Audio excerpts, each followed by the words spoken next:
You've inherited over $3 million, right? We've already started constructing a duplex for us to live together. I've even included the kitchen of my dreams, my mother-in-law says in a tone that's almost dreamy. I've quit my job. I'm planning to start a business with the inheritance that Ashley has received. My husband announces, looking oddly pleased. Wait a minute, I've told you I haven't received any inheritance yet, right? You've quit your job, and you're building a duplex. What's happening? Don't lie. It's clear you've inherited. How about we take a trip before the house gets built? How about Hawaii?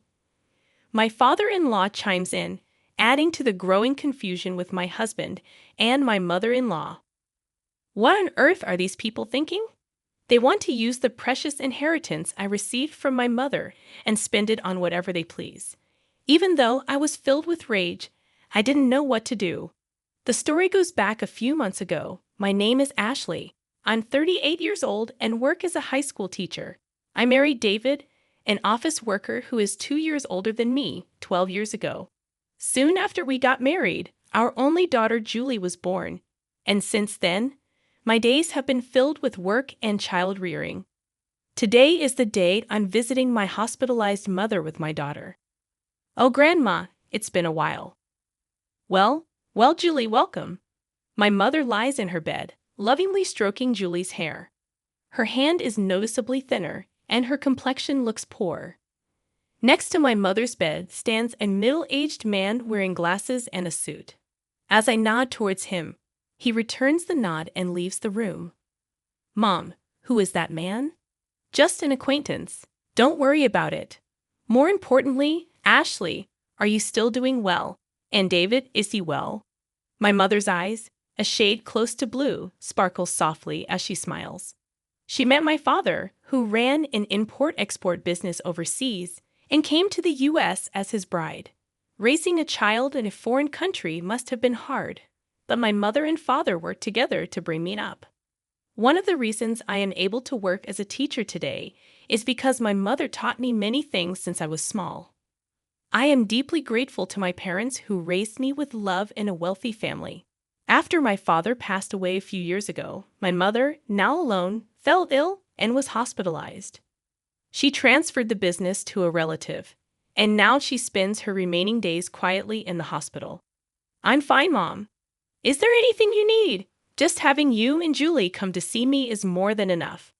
After having such a conversation and spending a good amount of time talking with my mother, Julie, and I headed home. Julie talks to my mother about things that happened at school and the book she has recently read. She's at that tricky age of 10, but our relationship is good. Even if I take away my parental bias, I think she is a bright and honest child who is growing up well. We're home. Oh, welcome back. How's my mother-in-law doing? David asks as he greets us. Mom is as usual. How about you? Your seminar, was it? Oh, I heard some good stuff. Looking forward to the next one. Recently, my husband has been attending seminars on quitting his job and starting a side business. He must want more money, but the company he works for is not top tier. It's not bad, and with my salary, we are doing just fine. I find it distasteful when he is so greedy for money, which I suppose he gets from his parents. Ever since we got married, I've been put off by his parents' excessive stinginess and their habit of begging for small amounts of money whenever we see them, so I've been keeping my distance. They've never given Julie any Christmas gifts. Fortunately, my in-laws live far away, so we don't have to interact much, and my husband does well with household chores, so I guess it's okay. As long as I have my mother, my husband, Julie, and our modest but ordinary life, I'm content. Then one day, I got a call from the hospital. My mother's condition had suddenly worsened, and she was in critical condition. When my family rushed to the hospital, my mother was barely breathing. Mom? Grandma? No. Ashley, I always wanted you to be happy. Cherish Julie more than anything. I love you. In the end, those were my mother's last words. My mother, who raised me with all her heart alongside my father, adored Julie from the bottom of her heart.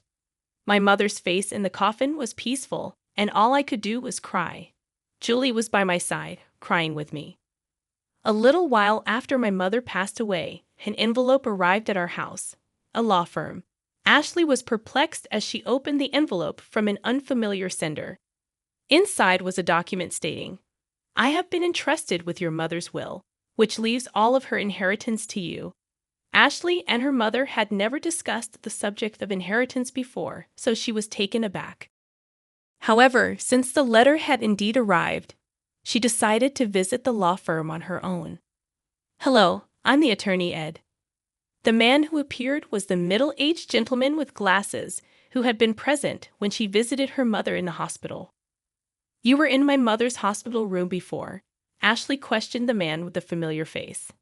"Yes, we met in the hospital room. Actually, from that time, I was entrusted by your mother." Hearing his kind voice, Ashley found herself on the verge of tears, and then she was shocked beyond belief. 500 million. Yes, Ashley. When your father passed away, you waived your right to the inheritance so your mother could receive it all. When you add that inheritance to your mother's personal assets, even after deducting taxes, this is the amount your mother has named you as the sole heir.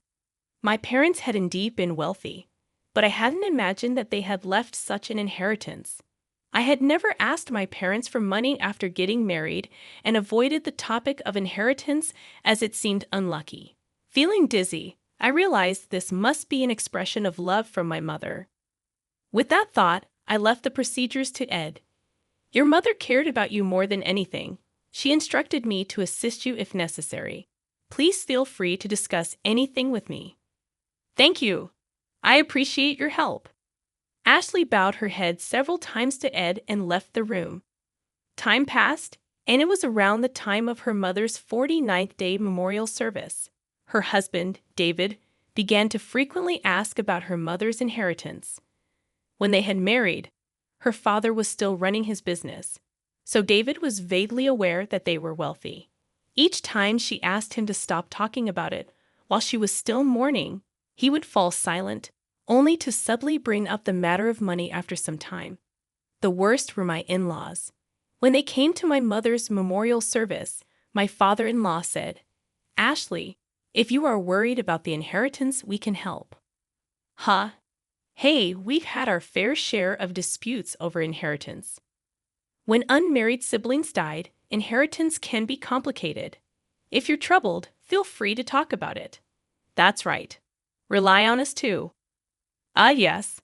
Having never shown any inclination to assist them before, she could only give her in-laws a vague response as they put on a knowing facade. And then, about 3 months after her mother's death, David, who had been quiet recently, finally lost his patience. "Hey, have you received your mother's inheritance yet?" A bad feeling swept over her quickly. Ashley lied. The procedures are complicated, so not yet. In reality, she had already completed the procedures and, upon Ed's advice, had deposited the passbook containing the inheritance in a safe deposit box. But it felt right to say that now. "Really? But it's been 3 months since your mother passed away, right? Haven't you done the procedures yet?" "Yeah, so what?" "Well, never mind. I'm going to bed." For some reason, David headed for the bedroom in high spirits. With the nagging unease in her chest, Ashley prepared for work the next day and then headed for bed. The next day, as Ashley and Julie were cleaning up after dinner, the doorbell rang. Julie hurried to the door, and when Ashley poked her head out from the kitchen, she saw her in-laws who had dropped by unexpectedly and David returning from work. "Why are my father-in-law and mother-in-law here?" "It's not a big deal, Julie. Go to your room." Julie glanced anxiously at us and headed to her room. "What's going on?" "Never mind that, Ashley. We have something to celebrate today." Ed, her father-in-law, was in high spirits as he opened their fridge and took out a beer. "Celebration. You inherited more than $300 million, didn't you? We've already started building a duplex house for us to live together. It even comes with a dream-like modern kitchen." The one who spoke in the dreamy tone was her mother-in-law. "What? What are you talking about, Ashley?" "Be happy. We've decided to build a duplex house. We used half of our savings and the money that Mom and Dad have put aside for the down payment. The loan is under my name, but you can pay it all at once with your inheritance, right? Give back to the two of them. I quit my job. I decided to start a business using that inheritance you received. David, her husband, looked somehow satisfied as he said these words. Wait a minute. What are you talking about? I told you I haven't received the inheritance yet, didn't I? And what does quitting your job and a duplex house mean? Don't lie. It's clear you've inherited. How about we go on a trip before the house is built? How about Hawaii?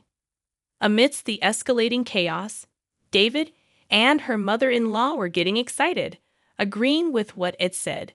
Then David said, laughing scornfully, "You're stingy, Ashley. We've looked into it because you kept saying you hadn't received the inheritance.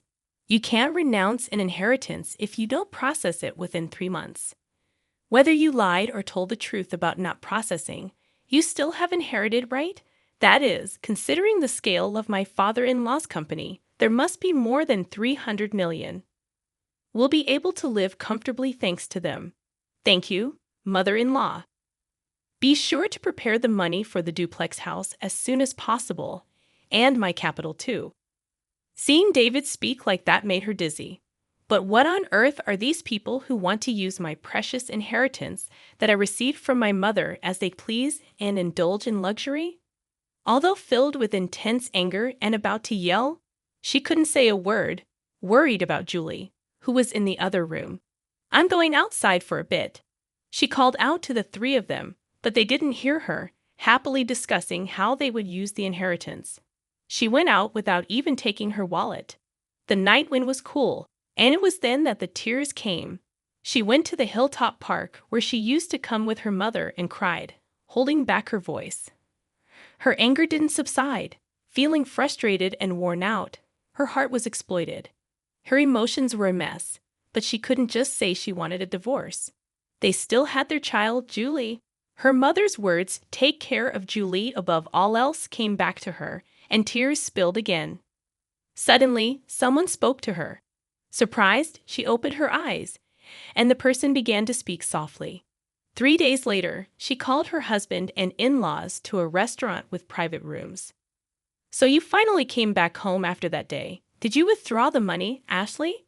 You shouldn't leave home without telling your husband." "Exactly." Ignoring the words of the three people, she took out a document. It was a divorce notice already filled out. "David, I want a divorce." "What? What are you saying?" Her husband looked panicked, and her in-laws looked at each other. "I can't go on with you anymore." "What are you saying?" David's face was turning red as he lashed out at her. "You're leaving us after receiving the inheritance. You changed because you got the money, you miser." "That's my words, Ashley. Snap back. Ever since I inherited my mother's estate, you've been out of control. Quitting jobs to start a business, deciding to live with in-laws without even asking, taking out my savings to build a 2-family home, and then planning a trip to Hawaii. Who is the one who changed when the money came in? I can't possibly stay with such people." "Wait, you can't just divorce me like that." "That's right. Our savings after marriage are shared property. Half of the inheritance belongs to David, no matter what." "That's correct. If it comes to that, we will take 300 million with us." David and my in-laws were foaming at the mouth as they approached me.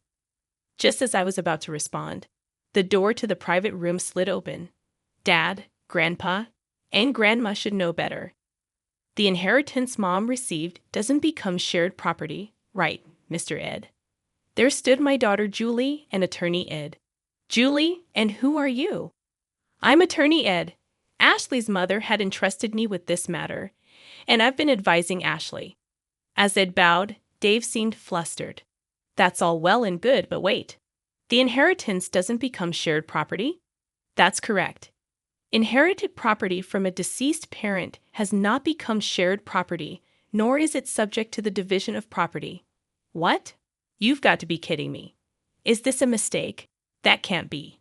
In front of the flustered three, I was taken aback. It seems that they really thought that the inheritance I received would become their property. In that case, it's even more reason not to divorce. I'll cling to you no matter what. My husband with bloodshot eyes shouted out without any regard. Stop it already? That was Julie. She continued her calm words. Since Mom suggested divorce, no, since Mom inherited the estate. Has Dad ever thought about Mom once? Grandpa and Grandma only ever talk about money. They never once mentioned me. I can't consider such people as family. David and my in-laws were taken aback. The day I was crying about my inheritance, Julie was the one who spoke up. Julie came running after me, and she told me Dad, Grandpa, and Grandma are too much, trying to take Grandma's legacy for themselves. Mom, I'm on your side. Let's fight this together. With those words, I made up my mind, contacted Ed, and arranged this meeting. Julie, it's not like that. Dad wants you to be happy. That's right, Julie dear. You'd be happier living with us, wouldn't you? That's right. A child shouldn't interfere. My desperate husband and still assertive in-laws. Julie, with an exasperated look on her face, said, I'm going with Mom. I can't bear to be with you anymore. Julie said this and looked away. Anyway, we've made up our minds. Julie and I will be leaving. As I said this calmly, David got angry. Hey, I've never cheated, and you can't force a divorce. I'll hire a lawyer. We'll get that money one way or another. If that's the case, I will take care of it from here. Ed spoke quietly. The issue here is whether there are grave reasons for not continuing the marriage, quitting his job, using the household savings without permission, deciding to live together, and Julie is saying she can't bear it. There are various points we can argue.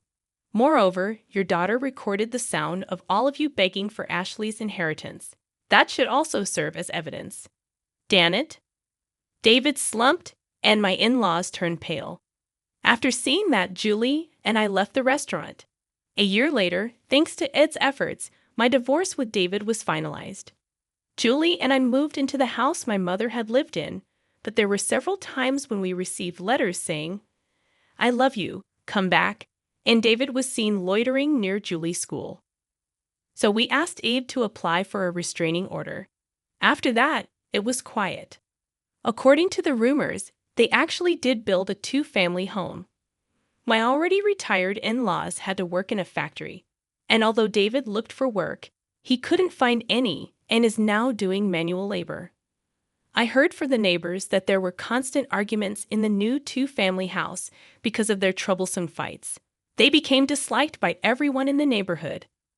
Julie and I are still living peacefully, helping each other. A while ago, Julie said, I want to study abroad in the country where Grandma grew up, so it cut ties completely with my ex-husband. We made up our minds to move overseas. We used a bit of my mother's inheritance, but I'm sure she would be pleased. Now, Julie seems to be enjoying school every day, and I've started working as a teacher there. I hope these peaceful days continue.